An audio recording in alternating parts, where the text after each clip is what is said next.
Murenge muri kutwumvira muri Kongo nubwo namwe muri guhigwa bukwara ariko amahoro y'Imana akomeze kubana namwe aho muri hirya no hino mu gihugu soreze mu gihugu cya Amerika nakira mpita ntaganzwa ansuriza abantu nka babiri bambe baziranye muri Amerika asuza famille y'umugore wanjye asuza nawe bwite n'abana banjye bumve ko tubasuhuje ku munota wa kabiri ndabasuje kandi bongera ko mbakunda cyane barinde kandi ikomeze kubabungabunga nzababone nta kibazo wagize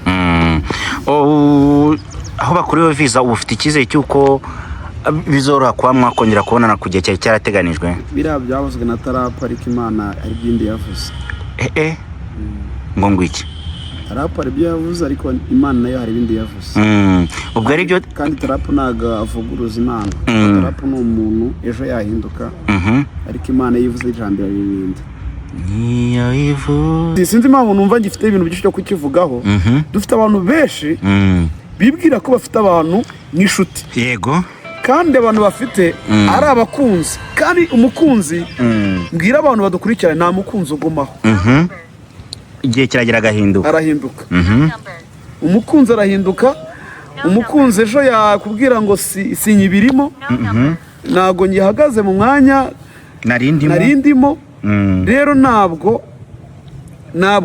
umukunzi ntahuriye n'inshuti isi abantu benshi bari gukomereka bitewe n'abandi bantu rero twirinde gukomeretsa abantu twirinde kubatuma bagira agahinda niba ufite uwo muvukana mubera umuvandimwe niba ufite mushiki wawe mubere umuvandimwe niba ufite umubyeyi mubere umwana koko kandi n'umubyeyi abere umwana umubyeyi tugerageze kubaka umuryango nyarwanda muzima kandi reka mbwira umuntu wese umurikiranye ubukire bwose ufite ntacyo bumaze mu gihe nta bandi babwungukiramo icyo waba utunze cyose mu gihe nta muntu wishima ku bwawe urutwa n'inyamaswa yibera mu ishyamba ntacyo tuyikesha amazi tuyikesha isabune itunzwe nyine no kuba mu ishyamba rero ubukire bwawe niyo nta buntu bwungukiramo nta muntu ubona akazi kubw'ubukire bwawe nafubye irya kubera wowe mwene wanyaseba kandi ngo witwe ufite amafaranga ntacyo umaze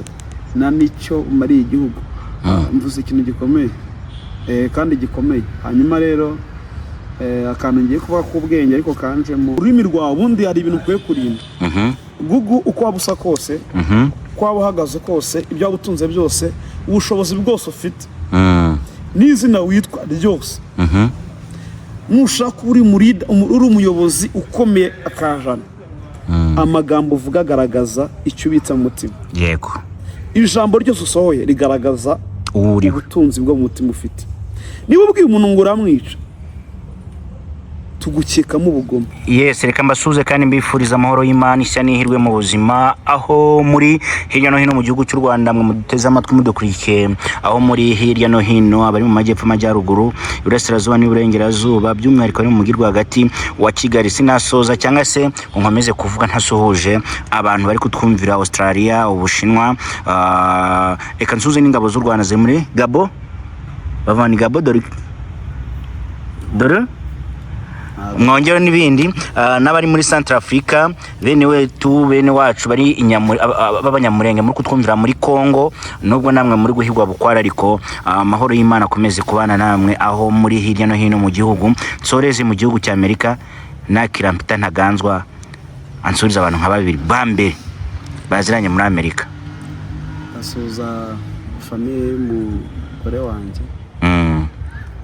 asuza nawe bwite n'abana banjye bumve ko tubasuhuje ku munota wa kabiri ndabasuje kandi bongera ko mbakunda cyane barinde kandi ikomeze kubabungabunga nzababone nta kibazo wagize aho bakuriwe visa ufite icyizere cyuko bizoroha kuba mwakongera kubonana kujya cyari cyarateganijwe biriya byavuzwe na Tarapu ariko Imana ari byindi yavuze ngo ngwiki Tarapu ari byo yavuze ariko Imana nayo hari ibindi yavuze ubwo ari byo kandi Tarapu ntago avuguruza Imana Tarapu ni umuntu ejo yahinduka ariko Imana yivuze ijambo y'ibindi niyo ivuze biraba ndetse birakomera. Rero Tarapu yavuze ko amaviza ahagaze mu Burundi, Rwanda, ndakeka na Kongo, ko yagiye ahagarika ayo maviza, ariko wabona n'ejo ngiye. Ndizera ko Tarapu afite kuvuga nk'umuntu, ariko Imana yo hari ibyo yateguye bitandukanye n'ibyo Tarapu yateguye. Imana yaravuze kandi hari icyo yabavuzeho, hari icyo yatuvuzeho. Ikindi noneho Tarapu sejo ko wakumva nawe yashize mu mwuka, cyangwa kuma byashizeho naho byahindutse, nawe byamuhinduka cyangwa akava no ku ngoma, ko nawe uyobora iteka ryose. Ndagira ngo tube tuganira, ariko kandi nankwifurize icyumweru gishya. Anyway, wambaye neza, urakoze cyane Gugu. Mpere ku nkweto, abamubona inkweto nziza cyane, socks tw'umweru, ipataro, ikositimu. Ingiyi ntabwo ari indodeshanya, ntabwo ari indodeshanya, ni agakoti Imana yanyambitse. Turizera n'utundi turi mu nzira, ntabwo ari nka za zindi zanjye. Zawe se ndazizi, zanjye ni za 40. Kositimu zanjye ntizirenze 40,000. Byose biterwa n'igihe. Igihe n'ikigero uzambara izo ushaka. Okay, twari dutangiye dusuza abari hakurya y'amazi magari, ariko kandi nanone ndagira ngo ikiganiro cy'uyu munsi tugitereye duhereye mu Rwanda. Peter, tutaratanga ikiganiro cy'umuntu cyawe cyagenze gute? Cyagenze neza. Icyumweru gitangira kwa gatandatu ngiye kuryama, ubwo sengera umunsi wo ku cyumweru, hanyuma nkabyuka mu gitondo, mwoga, nkafata ka cyayi, narangiza nkajya mu rusengero. Rero nagize amateraniro meza, twumva ijambo ry'Imana, twaramisha Imana, byari bimeze neza. Nibwo musengera ntabwo bahafunze? Ntabwo bahafunze, ariko nanakomeza bafungiye. Mbabwire ngo abantu bafungiwe igihe kizagera bafungure, kandi ntabwo bivuze ko abantu babujijwe gusenga. Burya gimamya ko gusenga by'ukuri mu mutima. Igihe kiracyahari. Umuntu afite kuza mu rusengero, ariko akaba atari ntirube muri we. Yego, urakoze cyane, uvuze akantu keza cyane. Umuntu afite kuba mu rusengero, ariko urusengero utari muri we. Inzu y'Imana ni umutima w'umuntu. Ni umutima w'umuntu, kuko Yesu iyo bajya kureba barebye uburyo yabanaga n'Imana, akenshi ntabwo yakanguraga abantu amadini. Inzu ni inzu nk'izindi, inzu zasenyuka, ariko buryo ifite umutima muzima urimo Imana muragumana. Muragendana. Hari umuntu ambwiye ngo akwiye ngo umuntu abe umukunzi wawe, umugore n'umugabo, ahubwo azaba inshuti yawe, kuko inshuti ya Yesu baragendanye banaranambana. Oya. Yaravuze ngo kugira ngo abe umukunzi wawe, azaba inshuti yawe, ariko magara. Inshuti magara. Yes, aho kugira ngo nanjye umuntu ankunde, yaba inshuti yanjye. Nanone buriya dufite abantu tugwije b'abafana, ariko batadukunda. Yes. Kuburya umufana ni umuntu ukururwa n'icyiza. Icyiza uri gukora nicyo kimukurura, nyine kimuha ibyishimo. Ariko inshuti nibana nawe niyo ubabaye. Nicyo ngira ngo duhereho. Mbere yuko ngaruka ku mpfu za hato na hato ziri kuba, inshuti y'umuntu mushobora kuba mwariganye primaire, mukiga na secondaire, ukamutumira mu bukwe bwawe, no ku rupfu rwawe akazaza agatanga ubuhamya bw'ukuntu wabayeho. Ariko umukunzi w'umuntu, igihe kiragera mukaba mwakora divorce, mugatandukana, igihe kiragera mugashwa namupfuye ibintu akaba yanakwica, kimwe nkuko n'inshuti yabikora atewe na Satani. Ndagira ngo tubitandukanye ibi bintu rero.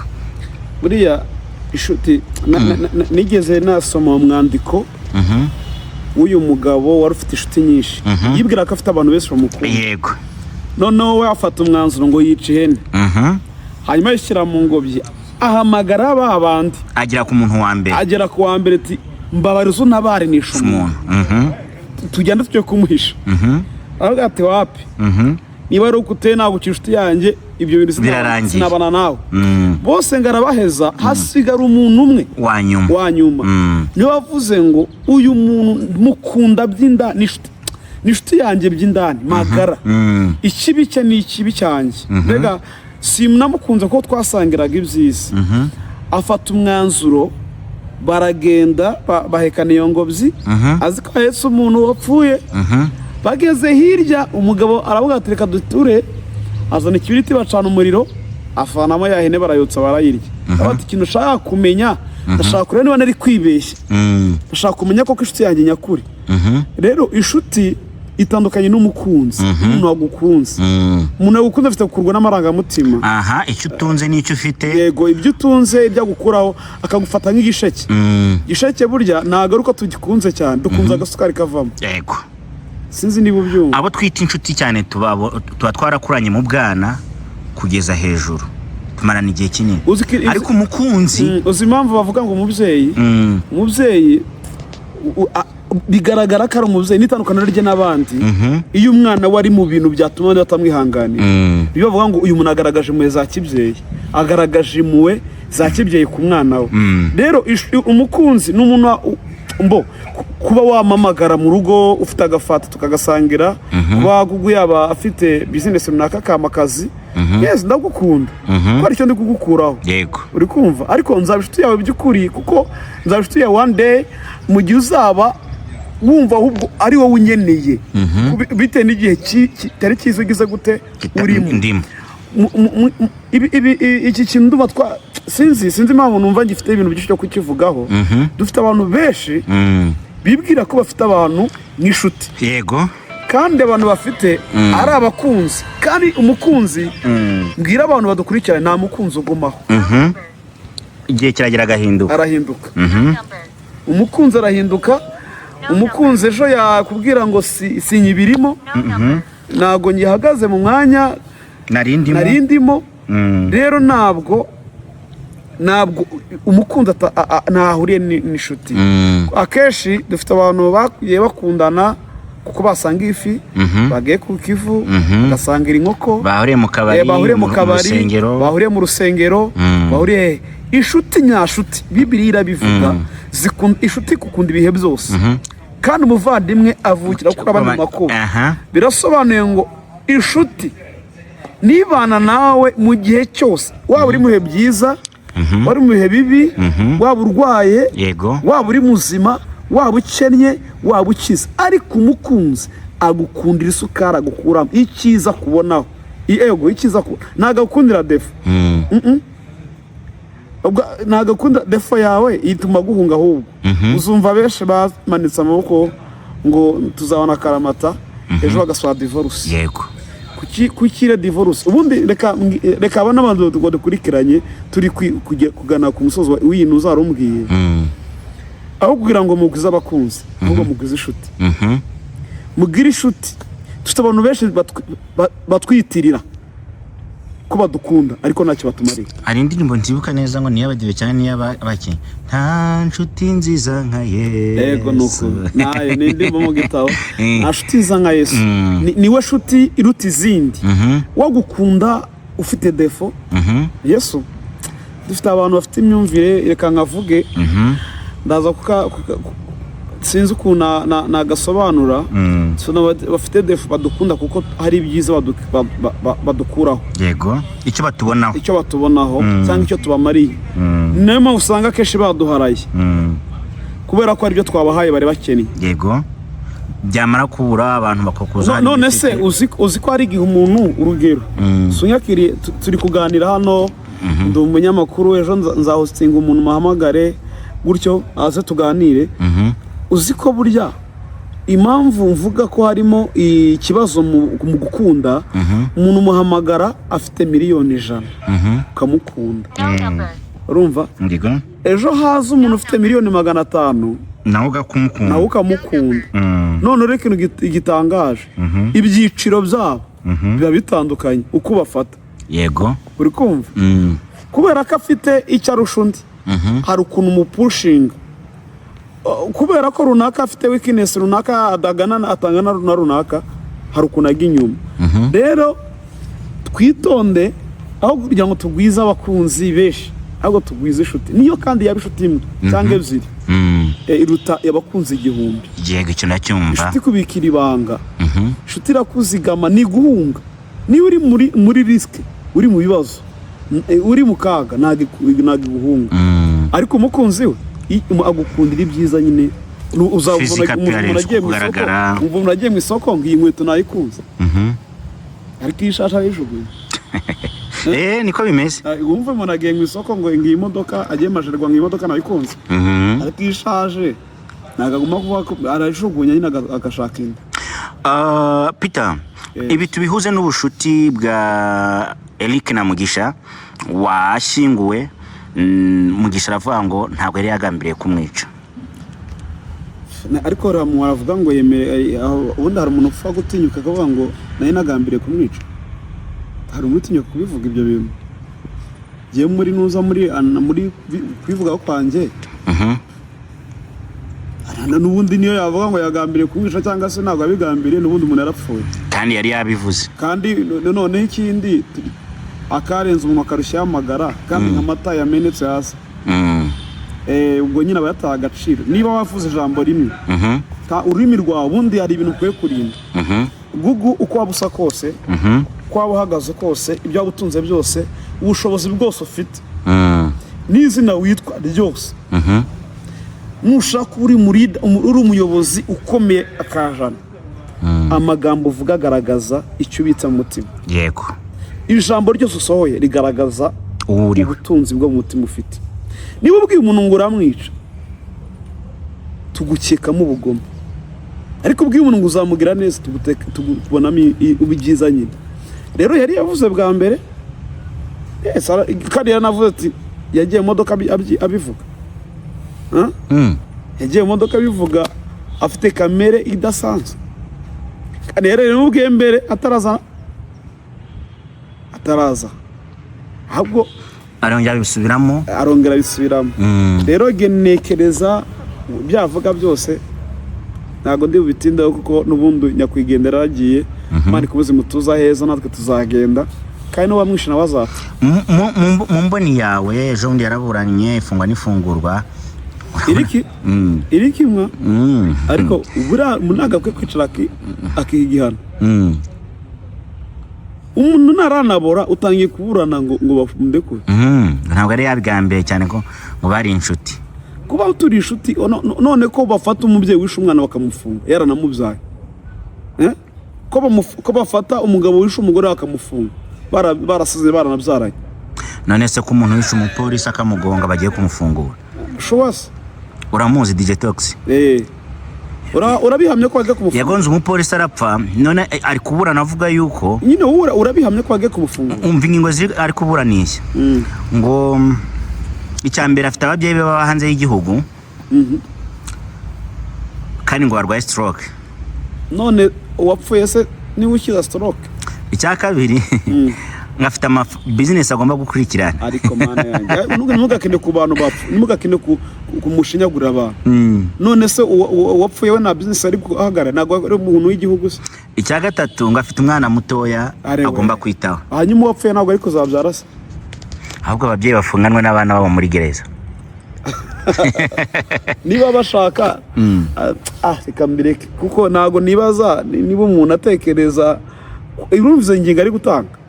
Ni nka zimwe nuza yatanze uyu mumodo nuza Moses. Turahirwa Moses.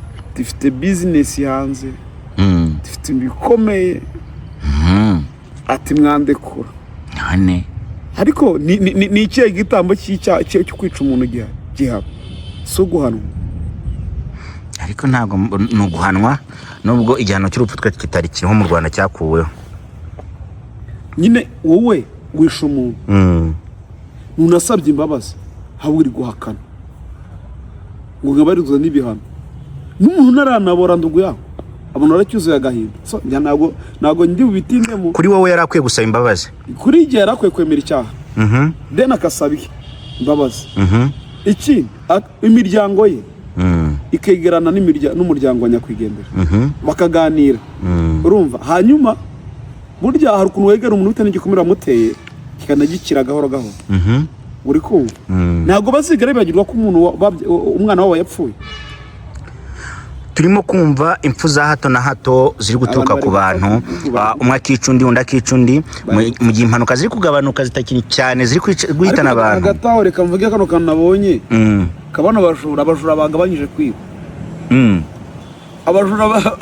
bakoze ishyano biba umuntu telefone birukanya muri rigori kagira inkuru rero basanga rigori bagira ngo baratungukira hirya basanga harafunze hanyuma polisi irabimenya itihagara aho ngaho ku muryango barabararira abahungu baguma bararabitekereza ubwo byari kari akantu kanangaje iminsi y'igisa muri 40 koko hanyuma byanangaje basohotse mu mwobo n'ubundi basanga polisi bategereje aho ngaho bazanye n'ibyo bibye abajura koko ariko ngo inzara yamwishe ngo asohokamo inzara yabakubise ubundi hari ibintu ari ahantu hungira kamera nk'uhugi bwaye mu kigunda bo bari bazi ko bagenda bagatungukira epfo bakagenda birukanga basanga aho birukanyira harabaniye barafunze polisi bimenye reka tubategereza ijoro umunsi urira ijoro riracya babategereje aho ngo birangira basohotse baraza ni pingu rijyaho rero ndibaza bazahemba bose babaraririye bisake kuko ari igihe umuntu aremereze cya kitari kuremera iyo telefone azabahemba oya polisi niko kazi kayo ni urwego rw'igihugu rushinzwe umutekano w'abanyarwanda bahembwa n'akazi bakoranye bitewe n'ibyo bagenewe ntabwo umuntu bahemba ntabwo giye wankora icyango nzahembe polisi kandi ujya gusanga ugasanga abantu bari kwibana abantu bashoboye gukora bafite ibibaraga bafite ibigufu bajya mu kiyede bafite ibigufu bagaterura ibiti nk'abadumba gutyo uko dumba umuvugi nase naterura ibiti akana umwemfluence ukomeye cyane Dumba yubatse izina yubaka umunwa ameze neza ufite nge nabonye abantu biba nta muntu woroshye wiba bona bara abasore hari bari nini ubabonaho imbaraga ariko biratangaje nyine niba ari ingeso gusa nyine nabwira buri wese ubikora na ubutunzi bw'amahugu nta mwuzukuru w'iburyaho nawe ubutunzi bw'amahugu nta mwuzukuru w'iburyaho okay burangiro urabunywera ukarya karagara ntacyo fure amara abo bufasha bandese ni nk'isambu y'amaraso yatumye udajya kwiyahura hari umuntu nabonye ejo undi ese tutarakomeza yuda yiyahuye kubera iki amaraso yamwomokeyemo ya Yesu oya amaraso abo icyaha cyamukomanze ku mutima abayakoze zose bishe ahubwo yakoze icyaha bura amahoro yabuze amahoro yayabuze ku bantu ayabura imbere y'Imana n'amafaranga yibye aravuga ati naho nzayakoresha ngo arazi ko azatangamo icya 10 mu rusengero urusengero bacitekara ngo na cya 10 cya Yuda dukeneye mu rusengero abona nashinga business nawe uzinjirayo kuko yicishije umwami abona nagura isamu nawe uzayiraramo kubera kwicishije umwami ko nyiri butaka yamugiriye nabi abona ko icyo azakora kiranze igiteye ubwoba noneho abari bahari bamuzi Yuda n'ukuntu bagenda n'ukuntu wese yamwitagaho n'ukuntu yaje amukurikiye Yuda abona societe ntago izigera imwakira birangira agiye kwijugunya mu mugozi nta mahoro y'umunyabyaha agahinda gakabije mu Rwanda kari gutuma abantu bica abandi bakiyahura biteye agahinda gugu biteye agahinda u Rwanda dushingira ikigo cya Kasongi abantu bagiye bagenda bahumurizwe ubura uziko agahinda kariho muri iyi minsi gahari none kari gufata mu rubyiruko karenze uko tubitekereza nuko tubyumva turumva ari inkuru nye twumva ari ibiganiro ariko agahinda gateye ubwoba niba umuntu agera urwego kubera ko yumve se murenze gatafata umwanzuro kwica mugenzi we murumva hari izindi mbaraga ziri gukora mu bantu cyane kandi zikomeye aho ugera ku rwego gufata umuka mwica ni ukuri kw'Imana nawe ubwawe ntabwo uba ukiri umuntu reka nguru urugero abandi narwo tuzamukiraho umugabo agira gutya yica umugore we amuhoye isambu yasambu wa mugabo ahisa iyo mungana yaratorotse cyakora arafatwa ari ugutoroka ni watoroka yasambu ntubuzayihinga nta muntu umusaruro bizagura ikindi nujya muri gereza yasambu ntabwo uzayingora kiri twese nsabira ubukire imari zabumbe none se ko tarapfa nupfa bizaba birangiye uzanungurakira byavuye ariko mu gihe gihumeka uri umukandida wo gukira ikindi burya asize umuntu wanganije w'umuganga arambwira ngo tuba twitsamuye twenda kwitsamura gusa wari imitsi yifunze noneho akaba ubundi buryo irekura umuntu akitsamura umuntu rero inshuro nitsamuye zose bambwira ngo ndakira bafite nk'ikizo gikomeye cyane. Okay, ningiye kuva umugabo yisha umugore we amuzira isambu cyangwa umutungo nta ugiye gusigara ari kurya na wa mugore ntago agiye kurya ugiye kuribwa n'utarabiruhiye. Urumva nakubwiye ngo nangaruka yo gukora nabi ha iyo wakoze ikintu kibi uko byagenda kose reka mbwire n'abantu bankurikiranye bose mbere ngo ikibiba nicyo sarura kandi nta muhoro y'umuntu wakoze ikintu kibi. Yego, uyu mugabo wakora ikosa akica iribaza uramwisha yari umugore wawe abana basiga igikomere ngo ujengera isambu nuyihinze uratoronga irukasa ugiye gereza nta nyungu ugiye kuba muri gereza ufite ibintu bitatu bizakubamo paka upfuye kumena amaraso yo mwashakanye, cya kabiri kubabaza imitima y'abana bawe, icya gatatu naye kwitwa ruvumwa muri sosiyete nyarwanda. Uri kumva rero mpamya ko nta abantu badukurikiranye buri wese nagerageze kubuza umutima gukora ikibi kandi birashoboka gugu nibona utashobora kwikotorora jya mu nzu jya hareba ahantu ujya uhunge wakwifungirana wafata umwanzuro runaka ukabanza ugacurira umujinya naho umujinya sinzi umuntu wambwiye ngo mu gihe cyose urakaye ujye wenda kugira umwanzuro ufata kubera iki kuko umwanzuro wose ufatiye mu burakari ntabwo bari mwiza nibyo ukugiraho ingaruka nawe. Aba bantu bari kwicana rero ubutumwa twabahereza ese ahanini ubona biterwa n'iki? Mbona abantu bari gutakaza ubumuntu nabo umuntu bukigaragara mu bantu bafite nyine ni imitima mibi kandi ahavuye ubumuntu haza kwitwa uruntu cyangwa se ikintu. Yego, ariko ifite ubumuntu nyine uri umuntu rero umuntu yuzuzwa n'ubumuntu. Umuntu yuzuzwa n'ubumuntu aho bwatakaye, iyo bwatakaye nduka ikintu cyangwa se bwakwitwa n'inyamaswa kuko ufite kwitwa ikintu ufite kwitwa uruntu buryo butandukanye. Ariko iyo ufite ubumuntu uhinduka umuntu rero umuntu aba yuzuye. Iyo udafite umuntu ntabwo ubora umuntu wuzuye. Rero mpamya neza ko ikiri kubitera cyane ni imitima y'abantu guhinduka, Satani akayikoreramo cyane ibintu bibi, Satani akayiyobora akayemeza gukora ikibi bakagikora. Ariko nekereza ko atari yo tsinzi y'umuntu wari wese umwikiranye. Niba unagambire kwica umuntu umenya neza ko nawe uzapfa. Menya ko uzapfa unkurikiye. Niba ugambire kwica umuntu cyangwa kumva mugenzi wawe yapfa, menya ko uzapfa nawe. Hanyuma utekereza ko urwimwifuriza nawe uje rwaguhitana. Yego, muri iyi minsi hano ubujiji ubugome kurenza uko abantu babitekereza.